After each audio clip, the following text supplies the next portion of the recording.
അതിനുള്ള ക്ഷണക്കത്തുമായി ബന്ധപ്പെട്ട് ഒരുപാട് തട്ടിപ്പുകൾ നടന്നുകൊണ്ടിരിക്കുന്നുണ്ട്. അതൊന്ന് ഓർമ്മപ്പെടുത്താൻ വേണ്ടിയിട്ടാണ്. വളരെ സീരിയസ് ആയിട്ട് എടുക്കേണ്ടതാണ്. നമ്മളെ കൂട്ടുകാരും ഫാമിലി മെമ്പേഴ്സും ഒക്കെ നമുക്ക് ക്ഷണക്കത്ത് വാട്സപ്പ് വഴി അയക്കുന്നുണ്ട് അല്ലേ? വെഡിങ് ഇൻവിറ്റേഷൻ എന്ന് പറഞ്ഞുകൊണ്ട്. അപ്പോൾ ഇനി മുതൽ അത് നോക്കുമ്പോൾ നിങ്ങൾ ശ്രദ്ധിക്കേണ്ടത് അതൊരു APK ഫയലായിട്ടായിരിക്കും വരിക. ഈ APK ഫയലിൻ്റെ പ്രത്യേകത, നമുക്ക് കിട്ടുന്ന ഈ ഫയൽ നമ്മൾ ഉടനെ തന്നെ ഡൗൺലോഡ് ചെയ്യും. എൻ്റെ ഫ്രണ്ടിൻ്റെതാണല്ലോ, എൻ്റെ ഫാമിലി ഫ്രണ്ടിൻ്റെതാണല്ലോ എന്നൊക്കെ വിചാരിച്ചുകൊണ്ട് ക്ലിക്ക് ചെയ്യുമ്പോൾ ആ APK ഫയൽ നിങ്ങളുടെ ഫോണിനെ ഹാക്ക് ചെയ്യും. അതിൽ നിന്നും നിങ്ങളിൽ നിന്നുള്ള ബാങ്ക് അക്കൗണ്ടുകൾ, പേഴ്സണൽ ഡീറ്റെയിൽസ്, കോൺടാക്ട്സ് ഇതെല്ലാം കൈക്കലാക്കും.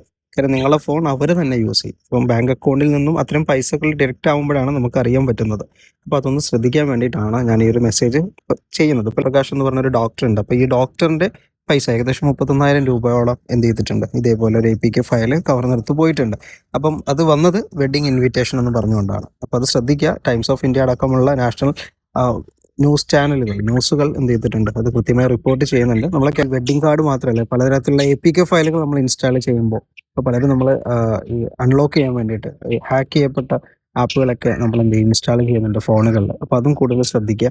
അത് അത്രയും ആപ്പുകൾ, APK ഫയൽസുകൾ നമ്മളുടെ സ്വകാര്യ ഡേറ്റയും ബാങ്ക് അക്കൗണ്ടുകളും ചൂഷണം ചെയ്യുന്നുള്ളതാണ് ബോധം ഉണ്ടാവുക എന്നുള്ളതാണ്.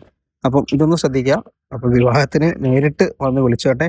വിവാഹത്തിന് വിളിച്ചില്ലെങ്കിലും കുഴപ്പമില്ല, നമ്മളെ കയ്യിലെ പൈസയും പോവില്ല, മാനവും പോവില്ല.